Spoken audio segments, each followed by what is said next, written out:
Gracias a Dios que tenemos esta oportunidad de congregarnos y recordar estas cosas tan maravillosas que son las que la palabra de Dios tiene para nosotros. Platicaba ayer con nuestro hermano Carlos Arzate que en ningún otro lado hay estos mensajes más que en la iglesia.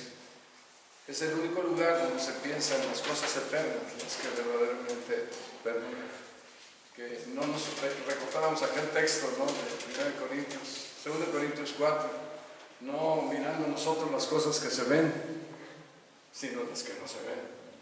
Porque las cosas que se ven son temporales, pero las que no se ven son eternas. Así que hacemos mucho bien en reunirnos en esta hora y tomar el tiempo para meditar en las cosas eternas, que es donde estaremos para siempre.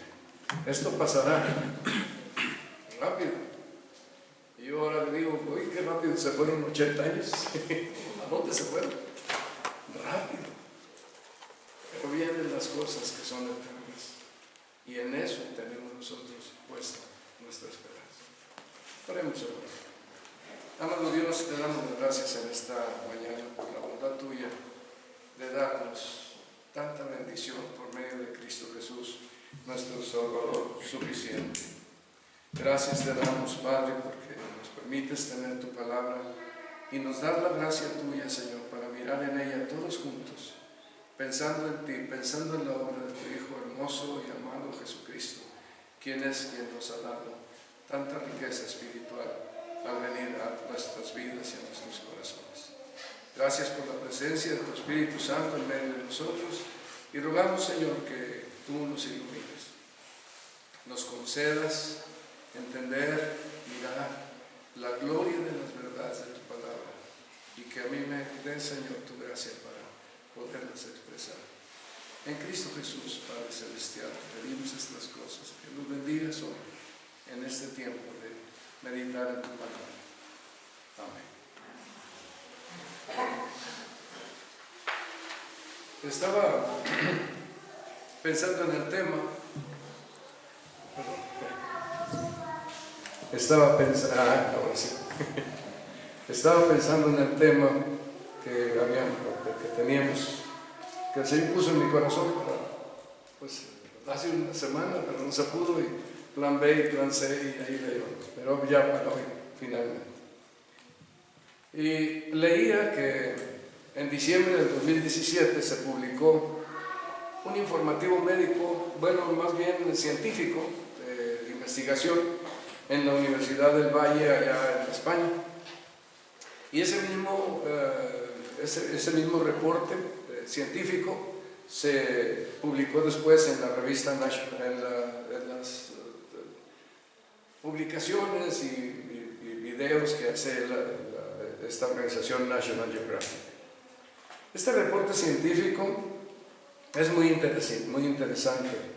Y en la introducción dice de esta manera: los alquimistas de la Edad Media estaban obsesionados por encontrar la piedra filosofal, un objeto capaz de convertir cualquier metal en oro. A este proceso denominaban transmutación. Pero aquel pensamiento tan especial para ellos, que trae otra palabra que no me gusta, cambiamos aquí, tan especial para ellos, tenía otra ventaja, otra habilidad más importante y más codiciada que volver los materiales en oro. Y era que en esa piedra filosofal estaba también la fuente de la eterna juventud. Gracias a ese estudio, ahora dice el reporte, gracias a este estudio de la genética, científicos acaban de descubrir que el secreto de una larga vida no se esconde en la naturaleza o en una piedra filosofal, sino que se halla nada más y nada menos que dentro de los mismos cuerpos humanos. Está en sus genes. Investigadores de las universidades estadounidenses de Connecticut, de Wisconsin y Iowa y de la británica Exeter realizaron un estudio de largo alcance en el que analizaron 389.000 voluntarios e indagaron sobre la longevidad de los padres de este grupo, para llegar a estas conclusiones que apenas comienzan. A estos científicos les parece que en nuestros cuerpos existe un gen de vida eterna.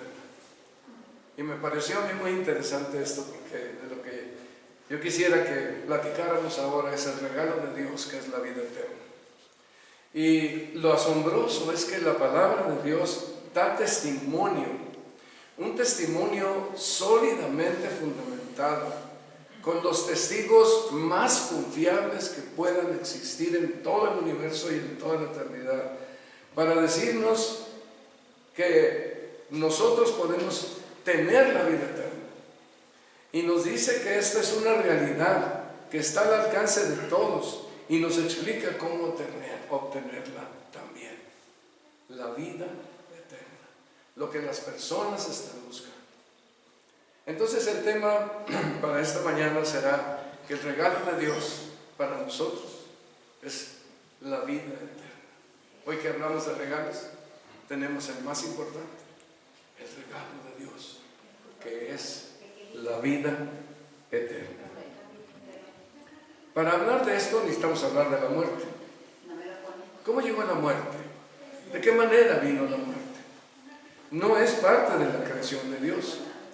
Y Romanos capítulo 5 nos explica cómo fue que llegó la muerte, por qué morimos. Ahí nos dice cuál es la razón. Dice Romanos 5 del 12 al 14, cuando Adán pecó, el pecado entró. Estoy leyendo la nueva versión, la nueva traducción viviente, pero ustedes lean la versión que tengan, la 60 o alguna. Pero me llamó la atención cómo estaba expresado esto aquí en la escritura, en esta versión. Cuando Adán pecó, el pecado entró en el mundo. El pecado de Adán introdujo la muerte, de modo que la muerte se extendió a todos, porque todos pecaron. Es cierto, la gente ya pecaba aún antes de que se entregara la ley de Dios, pero no se le tomaba en cuenta como un pecado porque todavía no existía ninguna ley para violar. Sin embargo, desde los tiempos de Adán hasta los de Moisés, todos murieron, incluso los que no desobedecieron un mandamiento explícito de Dios como lo hizo Adán. Aquí la Biblia nos dice claramente que cuando el Señor hizo su creación y nos creó a los hombres, a Adán y a Eva y todos los seres vivientes de este mundo, no estaba en la creación que la persona muriera. Aquí el apóstol Pablo descubre por la enseñanza del Espíritu Santo que cuando Adán pecó, Adán desobedeció el mandamiento de Dios de no comer de aquel árbol del conocimiento del bien y del mal, y cuando desobedeció pecó, y cuando pecó entró la muerte en el mundo. Es algo que llegó, no es algo natural, estorba, destruye, afecta. La muerte no es lo correcto. Uno debiera seguir viviendo y caminar y hacer proyectos y tener planes de vida, y que estos no se trunquen porque repentinamente llegue la muerte. Pero la palabra de Dios nos dice con toda claridad que cuando el pecado entró en el mundo, vino este cataclismo tremendo y afectó toda la creación de Dios. Desde que el pecado entró en el mundo, entonces todos los seres que Dios ha creado y hasta nuestros días, nacemos, crecemos, envejecemos y morimos. Pero esto es por el pecado. ¿Por qué? Aquí la explicación que hace el apóstol Pablo en estos versículos también tiene que ver cuando dice: sin embargo, desde los tiempos de Adán hasta los de Moisés, todos murieron, incluso los que no desobedecieron un mandato explícito de Dios como lo hizo Adán. Morían. Y si nosotros queremos explicar a alguien: tú eres pecador, y él dice: no soy pecador, La demostración de que es pecador es que él va a morir. La muerte es el resultado de que somos pecadores y que todos ahora, desde el pecado de Adán, crecemos en esta condición de maldad y por ello morimos. Pero sí, la creación de Dios no incluye el morir. Dios había advertido a Adán: el día que comas de este árbol, ciertamente morirás. Así que la enseñanza de la palabra de Dios es que el pecado es la razón por la que nosotros morimos. Yo no quiero decir que tengan razón estos científicos que apenas están empezando a investigar estas cosas y qué tan serio sea, yo solamente tomé la información. Pero el gen de morir no está, no existe. Pues si hubiera un gen de vida eterna, eso sería muy interesante, ¿verdad?, que ahí estuviera. Porque todos nosotros, al final de cuentas, no fuimos creados para que la vida se termine. Y como veremos ahorita, la vida sigue. La frase de Romanos también que tenemos aquí, lo que estábamos leyendo, es muy interesante, porque dice: de modo que la muerte se extendió a todos porque todos pecaron. Probablemente aquí nos preguntemos: bueno, pues yo no pequé como Adán pecó, ¿por qué se me acusa de que yo tenga esa culpa de ese pecado que pues él cometió, no yo? Pero lo que la palabra de Dios nos explica es que este es un pecado que se cometió representativamente. Sabemos historias, ¿no?, de personas que a lo mejor tenían una buena cantidad de riqueza familiar, y a lo mejor el Señor de repente en unas copas y en una alegría se puso a jugar a las cartas y perdió toda aquella herencia familiar que tenían, y todo el resto de la familia fue afectada por esa decisión que él tomó, por eso que él hizo, y perdió su riqueza familiar. Siempre pienso en el caso de mi vida. A lo mejor ya lo habrán oído, pero déjenme volverlo a repetir, ¿verdad? Mi papá murió en enero de 1943. Yo nací en septiembre de 1943. Exactamente 9 meses. Si mi papá hubiera muerto, hubiera salido aquel viaje fatal una semana antes, unas horas antes de que yo fuera concebido, podemos decir que yo hubiera muerto con él. Yo hubiera muerto en él. De esta manera también en Adán, todos nosotros cometimos ese pecado. Es un pecado que la palabra de Dios le llama imputado, porque estábamos en Adán. Él pecó y nos afectó a toda la humanidad, porque todos estábamos en Adán. Así que ese pecado nos afecta a nosotros. Es como si nosotros lo hubiéramos cometido, y la prueba de que esto ha pasado es que morimos físicamente. Entonces, todos pecamos delante de Dios, desobedecimos aquel mandamiento del Señor, y la consecuencia del pecado, el efecto del pecado fue la muerte física en la que estamos. ¿De dónde viene la muerte? Del pecado. Bíblicamente hablando, del pecado. Soy pecador, por eso muero. Ustedes son pecadores, hermanos.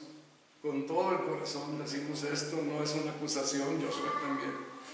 Por eso morirán un día. Así es. ¿De dónde vino la muerte? Del pecado. De ahí llegó. La muerte se extendió a todos los hombres porque todos pecaron. Así es. Vamos a hacer esta aclaración. En la Biblia está este pecado que le llaman pecado imputado. Es la culpa de haber pecado desobedeciendo a Dios, y el efecto en Adán, y el efecto es la muerte física. Pero también está el pecado heredado. Por el pecado heredado, al estar nosotros en esta condición de muerte física, también estamos en una condición de muerte espiritual. Y esa muerte espiritual trae consecuencias como las siguientes. Adán murió a lo espiritual, quedó separado de Dios, y nosotros también. ¿Por qué no nos interesa lo espiritual? A lo mejor nos puede interesar lo religioso, pero no nos interesa lo espiritual. ¿Por qué? Porque estamos muertos espiritualmente. Lo de Dios no tiene significado para nosotros. No nos atrae. No es algo que nos guste. Posiblemente todos hemos en algún momento tenido una actitud de decir, no me interesa, no quiero ir ahí, díganme que no estoy, si me están invitando para una reunión para escuchar la Biblia, la palabra de Dios, no me interesa. Es natural, porque estamos muertos espiritualmente. Estamos separados de Dios. No queremos cercanía con Él. Nos gusta estar lejos. No nos gusta buscarlo. A lo mejor nos gusta la religión y nos gustan las cosas que pasan, las cosas religiosas, y los cohetes o las festividades o las cosas que se celebran, pero Dios no, y Cristo menos, porque estamos separados de Dios por aquel pecado de Adán. Físicamente se manifiesta la maldad, se manifiesta que estamos muertos espiritualmente en la maldad que hacemos. Yo creo que todos estamos viendo ahora la terrible condición perversa de los hombres cuando hacen un daño terrible, sanguinario, destructor, perverso a las personas, a niños. No les importa llegar y matar y hacer y derramar sangre y hacer daño y robar a las personas. ¿Cómo puede alguien amanecer su vida, que es un milagro, que ya llegó a este mundo y aquí vive y amanece? ¿A quién voy a robar? Y piensa, ¿a quién voy a robar? Tengo que ir a matar a este. Tengo que ir a hacer este daño. ¿Por qué es esa actitud tan dura, ¿verdad? Tan fría para tratar sin compasión a las personas? Porque estamos muertos espiritualmente y se manifiesta en esa maldad. Ahora, después de morir físicamente, que decíamos que es por el pecado de Adán, después de morir físicamente, nuestro destino es la eternidad, en donde nosotros encontramos que las verdades de la palabra de Dios son sobre la resurrección. El Señor Jesucristo dijo allá en Juan 5, del 28 al 29, que todos los muertos oirán su voz, la voz del Señor. Unos resucitarán a la vida y otros resucitarán a condenación. Este es el mensaje más fuerte de la palabra de Dios y por el cual el regalo de Dios crece enormemente como una bendición extraordinaria para nuestras vidas. Jesús no miente. Él advirtió que esto viene así y que Él va a ser el que juzgue a la humanidad. Entonces, con toda claridad Él habla de que vendrá ese tiempo. Si yo estoy muerto, escucharé su voz. El que esté muerto escuchará su voz y seremos juzgados, y unos irán a resurrección de vida y otros a resurrección de condenación. Por eso el mensaje es vital, es importante, es necesario. El Señor Jesucristo dijo, vayan por todo el mundo y prediquen el Evangelio a toda criatura, porque esto es necesario para todos. Y esto es lo que la iglesia tiene como un principal objetivo de sus reuniones, que el Evangelio del Señor se predique en todo lugar. Ahora, vamos a hablar sobre la solución. Aquí hablamos ya de la muerte y hablamos de estas cosas, que espero que algo vaya dejando una idea. Pero aquí vamos a hablar de la solución, en donde tenemos este mensaje tan extraordinario del Señor Jesucristo y que lo relaciona con un testimonio. Es un testimonio. Déjenme leerles el pasaje. Es Juan, primero de Juan 5, del 6 al 12, y dice: y Jesucristo, otra vez sigo en la nueva versión, nueva traducción viviente.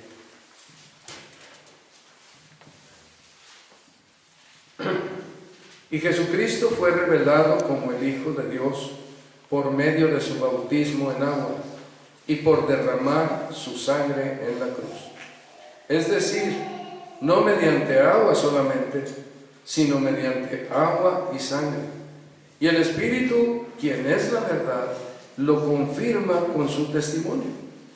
Por lo tanto, son tres los testigos: el Espíritu, el agua y la sangre. Y los tres están de acuerdo. Ya que creemos el testimonio humano, sin duda alguna podemos creer el testimonio de más valor que proviene de Dios. Y Dios ha dado testimonio acerca de su Hijo. Todo el que cree en el Hijo de Dios sabe en su corazón que este testimonio es verdadero. Los que no lo creen, en realidad llaman a Dios mentiroso, porque no creen el testimonio que Él ha dado acerca de su Hijo. Y este es el testimonio que Dios nos ha dado. Él nos dio vida eterna, y esta vida está en su Hijo. El que tiene al Hijo tiene la vida. El que no tiene al Hijo de Dios no tiene la vida. Esto es un mensaje extraordinario, pero lo menciona como un testimonio. Es un testimonio, porque están presentando testigos formales, pues cósmicos diríamos, de un valor eterno, especiales, que están anunciando este testimonio. Testimonio es afirmar o declarar a alguna persona una cosa asegurando su veracidad, y es un testigo de ello. Es como algo formal, es algo establecido, que marca la veracidad de aquel asunto que se testigua. Y así que aquí lo presenta la Escritura como el testimonio que ha quedado establecido. Primero nos habla del testimonio de los evangelios. Dice: y Jesucristo fue revelado, voy a volver a leer la porción del 6 al 8. Y Jesucristo fue revelado como el Hijo de Dios por medio de su bautismo en agua y por derramar su sangre en la cruz. Es decir, no mediante agua solamente, sino mediante agua y sangre. Y el Espíritu, quien es la verdad, lo confirma con su testimonio. Por lo tanto, son tres los testigos: el Espíritu, el agua y la sangre, y los tres están de acuerdo. O sea, los primeros que se presentan a testiguar la verdad que Dios está declarando son el agua, la sangre y el Espíritu de Dios. Porque en los evangelios se nos narra estas verdades. El agua. Esto nos enseña que el testimonio que dieron los evangelistas sobre Cristo cuando Él fue bautizado por Juan, mostró que el Espíritu Santo llegó y también la voz de Dios se escuchó. Y esto es contundente. Esto es una realidad que sucedió en aquel momento que Juan el Bautista estaba bautizando al Señor. Y dice: después del bautismo, mientras Jesús salía del agua, los cielos se abrieron y vio al Espíritu de Dios que descendía sobre él como paloma, y una voz dijo desde el cielo: este es mi Hijo amado, quien me da gran gozo. El evangelista está declarando lo que sucedió. Juan el Bautista vio estas cosas cuando bautizaba al Señor, y vio al Espíritu Santo bajar como paloma, y la voz de Dios que decía: este es mi Hijo amado, en el que tengo gran gozo. Por eso el agua es importante. El bautismo de Jesús fue importante. Y aquí lo cita Juan como algo que es importante para este testimonio sobre la vida eterna que nos ha sido regalada. Otro de los testigos es la sangre, que es la sangre de Cristo. Cuando leemos diferentes pasajes de la Escritura, observamos la importancia de la sangre. Por ejemplo, voy a leer algunas porciones. Por ejemplo, Romanos 5:9. Hemos sido, fíjense ustedes, hemos sido hechos justos a los ojos de Dios por la sangre de Cristo. ¿Qué poder tiene la sangre de Cristo para justificarnos, para que ya no seamos considerados pecadores? Nos limpia de todo pecado. Y como hemos cantado muchas veces, la sangre de Cristo tiene ese poder, porque es una sangre preciosa. En Efesios 2:13 dice: antes estaban muy lejos de Dios, pero ahora fueron acercados por medio de la sangre de Cristo. Decíamos ahorita que el pecado nos separó de Dios, pero la sangre de Cristo nos acerca a Él. Hemos sido hechos cercanos con la sangre de Cristo. Por medio de esa sangre de Jesús derramada en la cruz, el Señor a estos pecadores, por terribles pecadores que seamos, nos recibe, nos acerca, nos hace su pueblo. Otro pasaje es uno de Pedro, que llama mucho la atención también. 1 de Pedro 1:18 y 19. Dice: Dios pagó un rescate para salvarnos de la vida vacía que heredaron, de sus antepasados. Y no fue pagado con oro ni plata, los cuales pierden su valor, sino que fue pagado con la preciosa sangre de Cristo, el Cordero de Dios, que no tiene pecado ni mancha. Otra vez aquí, la preciosa sangre de Cristo. Llama la atención, le decía a mi esposa, que el oro no fue pagado, ese rescate, como sería lo más común, ¿verdad? No fue pagado con oro o plata, los cuales pierden su valor. Y yo digo, es que vamos a la eternidad. Un día este mundo ya no existirá materialmente hablando. Existirá el reino de Dios por toda la eternidad. Y en el reino de Dios, el oro y la plata, las perlas preciosas, las piedras preciosas, todo esto es común. Es tan común que, bueno, son adornos que hablan de la grandeza y la gloria de Dios, pero no tienen un valor. No se manejará dinero. ¿Qué será lo más precioso en la eternidad? ¿Qué será lo más precioso en el reino eterno de Dios? La sangre de Cristo. Porque todo el pueblo de Dios que estemos ahí, millones de millones, a lo mejor incontable cantidad de personas, estaremos ahí por el valor de la sangre de Cristo derramada en la cruz. Esto que hace la sangre de Cristo es testimonio de que Cristo es el que da la vida eterna. Es testimonio. Y luego viene el Espíritu Santo. Y luego pues, aquí dice la palabra de Dios, y el Espíritu, quien es la verdad, no tiene la verdad o dice la verdad, es la verdad. El Espíritu, que es la verdad, lo confirma con su testimonio. Cuando nosotros nos convertimos, el Espíritu Santo está bien activo, hermano. Está obrando activamente en nuestra conversión. Fíjense ustedes algunos versículos. Por ejemplo, en Marcos dice,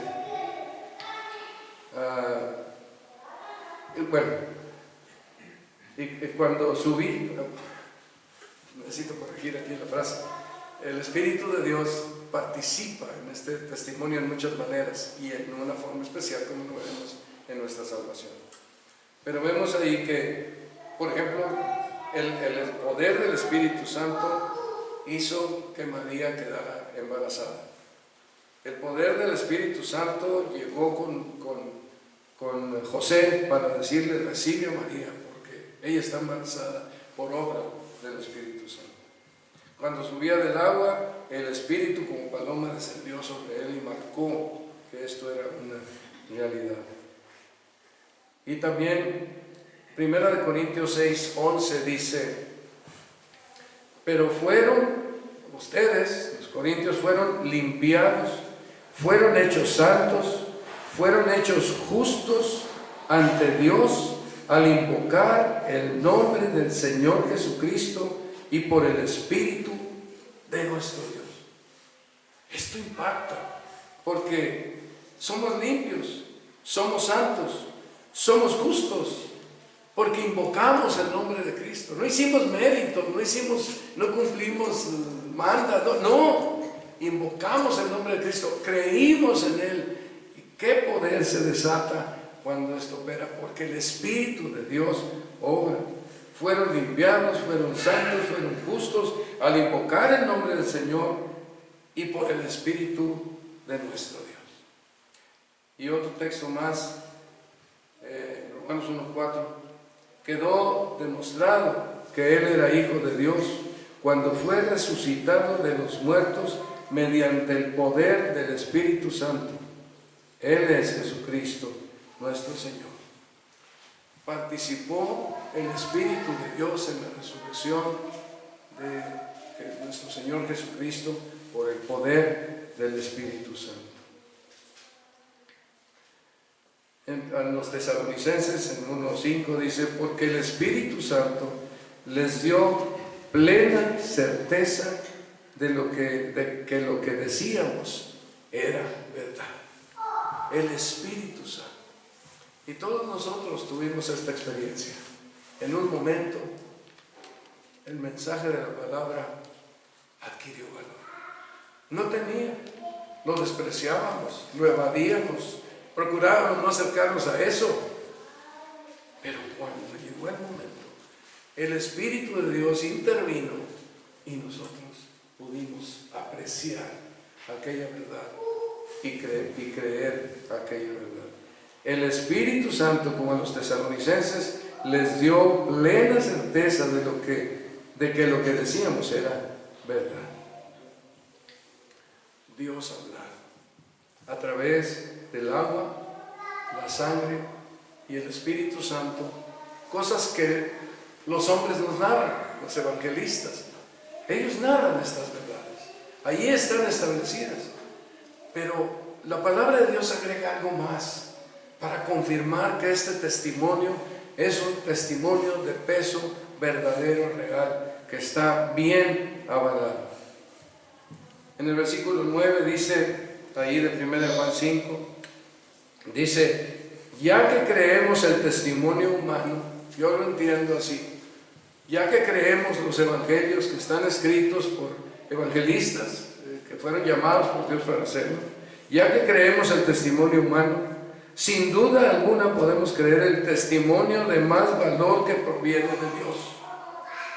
Y Dios ha dado testimonio acerca de su Hijo.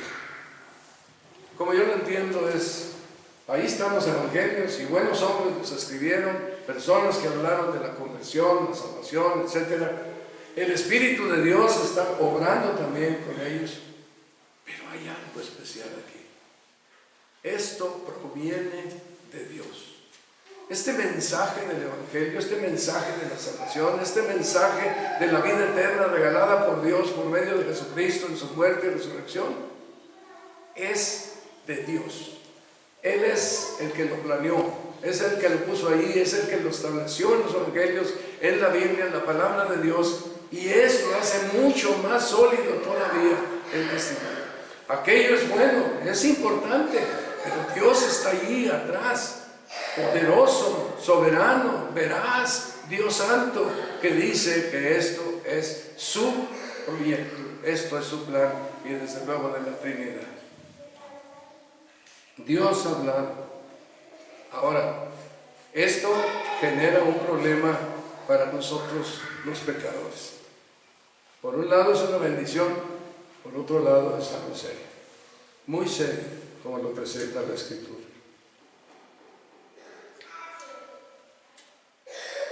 Dos cosas pasan cuando oímos el mensaje del Evangelio. En el versículo 10 nos dice: Todo el que cree en el Hijo de Dios, fíjense, sabe en su corazón que este testimonio es verdadero. Todo el que cree en el Hijo de Dios sabe en su corazón que este testimonio es verdadero. Cuando nosotros creímos el Evangelio, no fue una convicción humana, fue divina. Dios interviene, convenciéndonos de pecado, llamándonos a la salvación para que creamos el Evangelio y nos confirma en el corazón que somos hijos de Dios, que poseemos la vida eterna, que somos salvos, que hemos sido perdonados y justificados. Esa seguridad que tenemos no viene de nosotros, viene de Dios, del Espíritu de Dios que vive en nosotros. Estamos aquí reunidos, estamos convencidos de que estamos delante de la presencia de Dios, que el Señor Jesucristo está presente en medio de nosotros por las promesas de la palabra. Pero esta no es una convicción nuestra, es una convicción que el Espíritu de Dios trae a nuestra vida renacida y que nos da esta confianza. Y por ello estamos aquí gozosos de alabar a Dios, ¿verdad? Como cantábamos hoy. Todo el que cree en el Hijo de Dios sabe en su corazón que este testimonio es verdadero.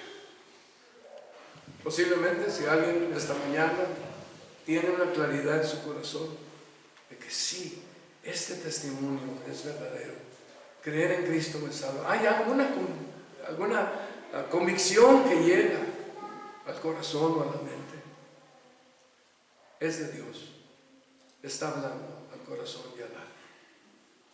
Y al creer estas verdades que ahorita vamos a declarar, al creerlas, Dios trae esa confianza y seguridad de un momento al que sí, en la mayoría de los casos, quizá no siempre, a veces hay un proceso, pero hay una confianza plena en que esto es verdad.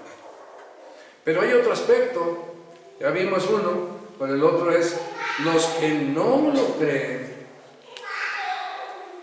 los que oyen este mensaje y no se creen, los que no lo creen en realidad llaman a Dios mentiroso porque no creen el testimonio que Él ha dado acerca de su Hijo. Es un testimonio muy serio.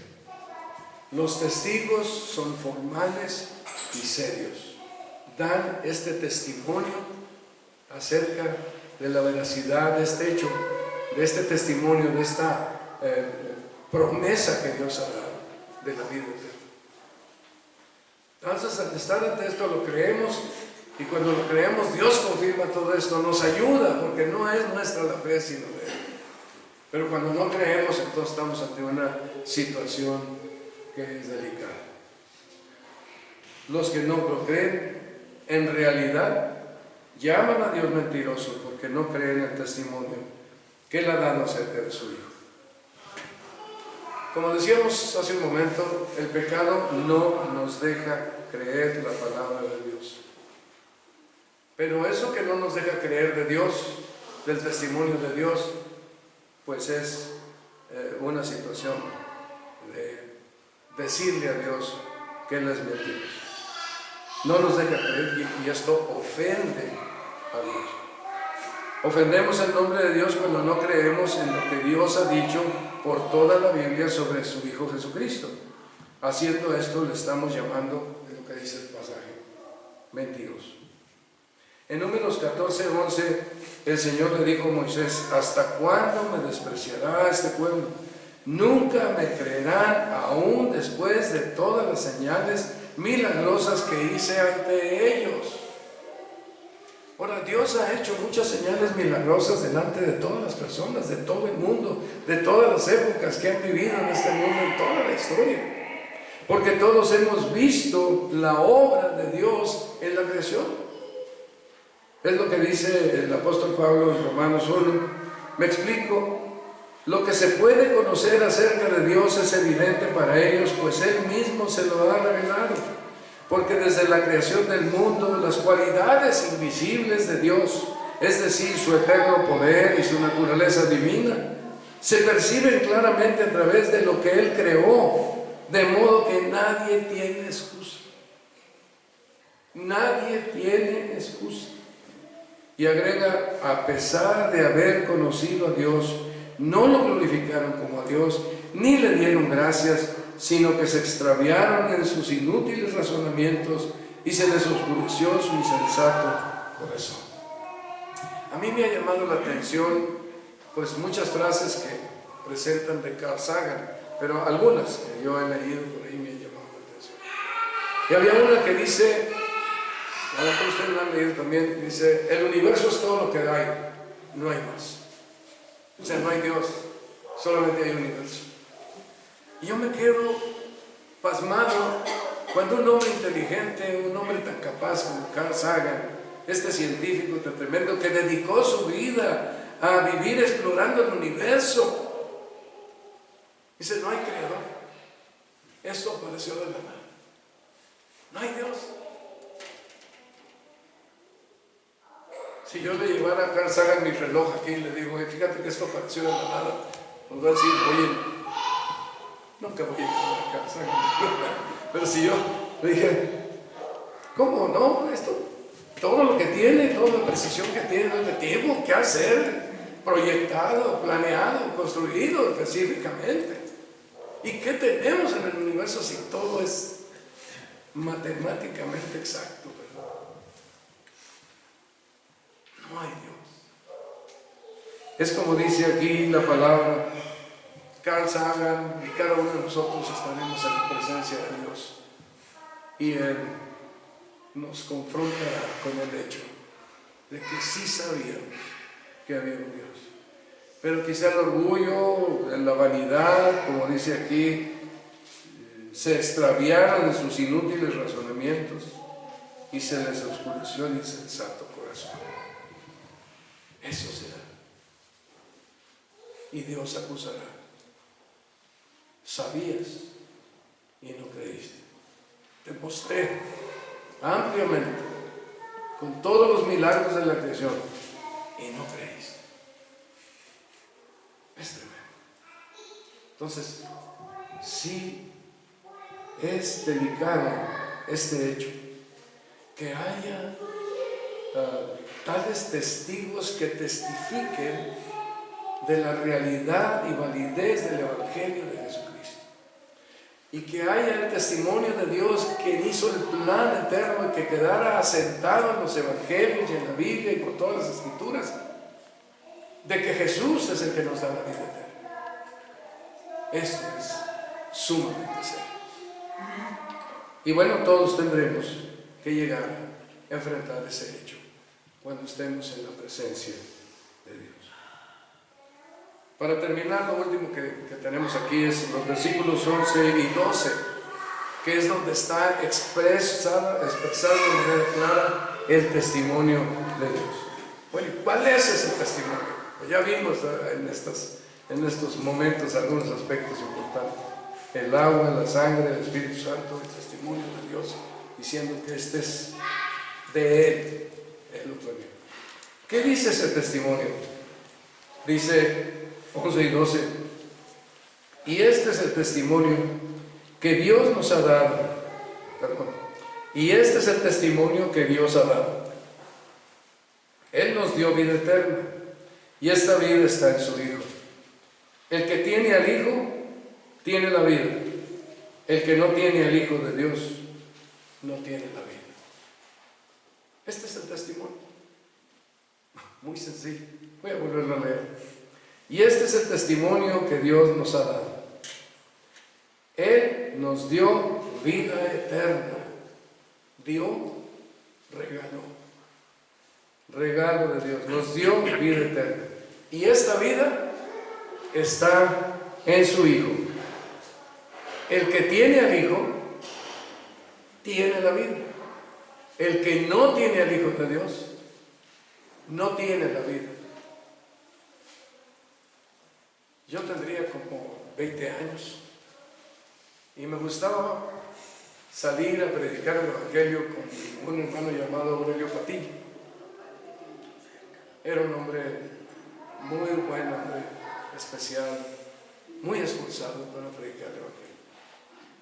Pero especialmente me gustaba cuando usaba este pasaje, porque él lo manejaba de una manera muy interesante y aprendí de él, pues esto que muchas veces llegué a usar también en mi vida.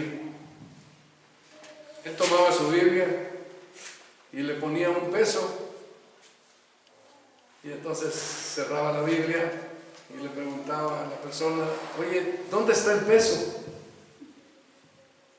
Está en la Biblia. ¿Dónde está el peso? En la Biblia. Y entonces el que tiene la Biblia tiene el peso, porque ahí está, en la Biblia. El que no tiene la Biblia no tiene el peso. Oiga, funcionaba. Las personas que se quedaban calladas, pues muchas de ellas venían a buscar al Señor Jesucristo. Déjenme hacer lo mismo. No hay nada que agregar a este pasaje. ¿Qué le ponemos? A lo mejor José Luis encontraría un tema en unas frases, pero esta es la vida eterna que Dios nos ha regalado.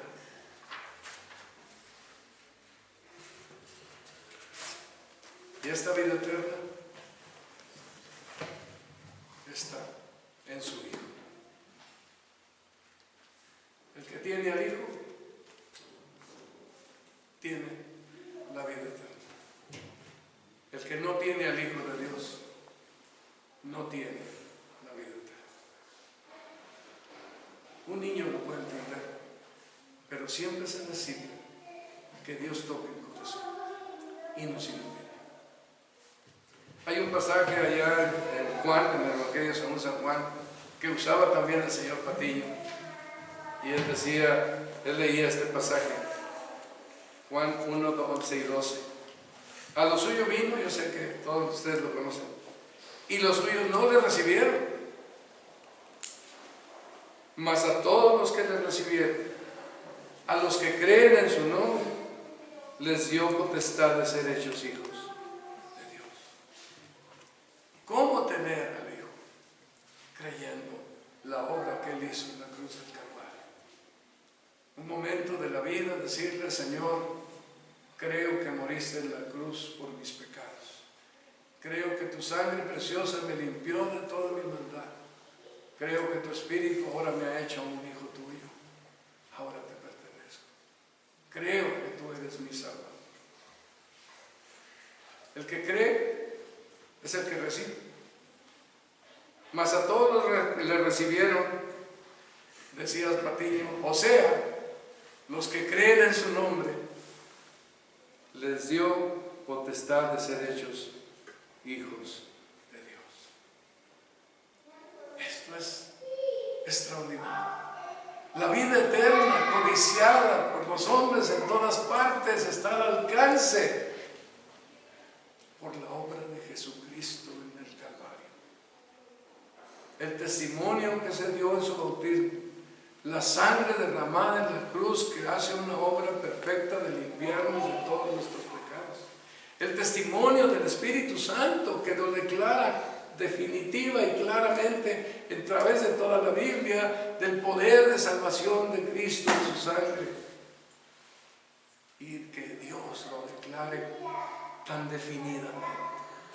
Dios, el creador de todas las cosas, dice, y este es el testimonio, que Dios nos ha dado vida eterna y esta vida está en su Hijo.